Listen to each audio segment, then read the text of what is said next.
Detik-detik penemuan ikan arwana raksasa seperti ukuran manusia viral di media sosial. Videonya diunggah akun Instagram @andrely_48 Rabu 5 Januari 2022.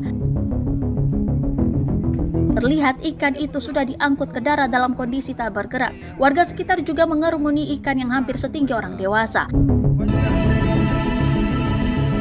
Arwana yang ditangkap pada saluran atau selokan saat banjir di Aceh itu berwarna sisik merah putih. Penemuan ikan arwana raksasa dalam saluran di kawasan Cundalok, Sumawe, Aceh, tulis @andrely_48 dikutip Tribun Timur. Warganet pun ramai-ramai mengomentari postingan tersebut. Ada pula yang menyebutkan bahwa ikan itu bukan arwana tapi arapaima gigas yang banyak ditemukan di sungai Amazon. Bahkan ada yang mengungkapkan ikan tersebut jadi-jadian atau siluman.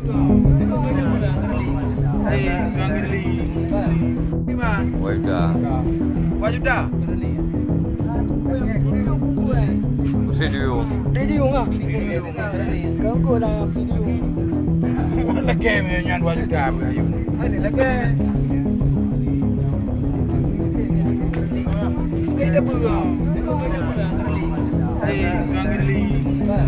Terima kasih sudah nonton. Jangan lupa like, subscribe, dan share ya.